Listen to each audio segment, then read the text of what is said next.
കഴിഞ്ഞ ദിവസം ഖത്തറിനെ നടുക്കിക്കൊണ്ട് ഇസ്രായേൽ നടത്തിയ വലിയ ആക്രമണം. ഖത്തറിലെ കൾച്ചറൽ വില്ലേജായിട്ടുള്ള ഖത്താറയ്ക്കടുത്താണ് ഈ ആക്രമണം ഇസ്രായേൽ നടത്തിയത്. ഇതിൽ വലിയ നഷ്ടം ഖത്തറിന് സംഭവിച്ചു, അതിലും വലിയ നഷ്ടം ഹമാസിന് സംഭവിച്ചു എന്നാണ് ഇപ്പോൾ റിപ്പോർട്ടുകൾ പുറത്തു വരുന്നത്. അമേരിക്കയാണ് ഇത് പറയുന്നത് എന്നുള്ളതാണ് പ്രധാനപ്പെട്ട ഒരു കാര്യം. നമുക്കറിയാം, ഖത്തർ എന്ന് പറയുന്നത് അമേരിക്കയുടെ ഒരു സാമന്ത രാജ്യമാണ്. അമേരിക്കയുടെ വ്യോമത്താവളങ്ങളെല്ലാം ഖത്തറിലുമുണ്ട്. അപ്പോൾ അമേരിക്ക അറിയാതെ അവിടെ ഒരു ആക്രമണം നടക്കുക എന്നുള്ളത്, അല്ലെങ്കിൽ നടത്തുക എന്നുള്ളത് അസംഭവ്യമാണ്. മറ്റുള്ള ഏതെങ്കിലും രാജ്യങ്ങൾ ഖത്തറിനെ ആക്രമിക്കാൻ ചെന്ന് കഴിഞ്ഞാൽ അമേരിക്ക ഖത്തറിനെ സംരക്ഷിക്കാനായിട്ട് ഇറങ്ങും എന്നാണ് പ്രതീക്ഷിക്കപ്പെടുന്നത്.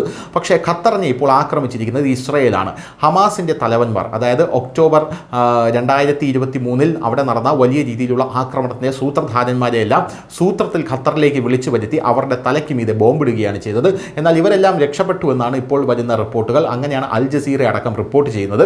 എന്നാൽ ഇവർ രക്ഷപ്പെട്ടിട്ടില്ലെന്നും 16 പേർ മരിച്ചു എന്നുമാണ് ഇസ്രായേൽ പറയുന്നത്. ഇപ്പോൾ അമേരിക്ക എന്താണ് പറയുന്നത് എന്ന് നമുക്ക് നോക്കാം. അമേരിക്ക പറയുന്നത് വലിയ രീതിയിലുള്ള കാഷ്വാലിറ്റി അവിടെ ഉണ്ടായിട്ടുണ്ട് എന്നാണ്.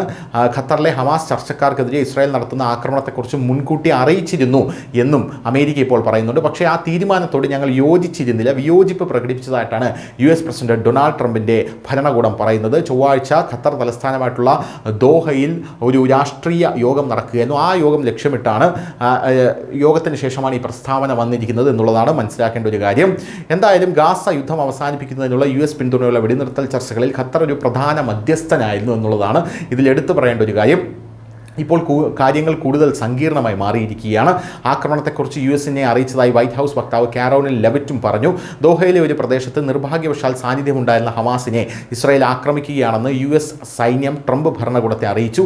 ഖത്തർ പോലുള്ള ഒരു പരമാധികാര രാജ്യത്തെയും സമാധാനം സ്ഥാപിക്കാൻ ഞങ്ങളോടൊപ്പം കഠിനാധ്വാനം ചെയ്യുകയും അപകട സാധ്യതകൾ ഏറ്റെടുക്കുകയും ചെയ്യുന്ന US-ൻ്റെ അടുത്ത സഖ്യകക്ഷിയെയും ഏകപക്ഷീയമായി ബോംബിടുന്നത് ഇസ്രായേലിൻ്റെയോ US-ൻ്റെയോ താൽപ്പര്യങ്ങൾക്ക് നിരക്കുന്നതല്ല എന്നാണ് അമേരിക്ക പറഞ്ഞിരിക്കുന്നത്. പക്ഷേ ഈ അമേരിക്കയുടെ പറച്ചിലൊക്കെ അഭിനയം മാത്രമാണ് എന്നാണ് ഇപ്പോൾ GCC രാജ്യങ്ങളെല്ലാം തന്നെ വിലയിരുത്തുന്നത്. അമേരിക്കയ്ക്കെതിരെ വലിയ രോഷമാണ് GCC രാജ്യങ്ങൾക്കിടയിൽ നിലവിൽ ഉയർന്നു വന്നിരിക്കുന്നത്.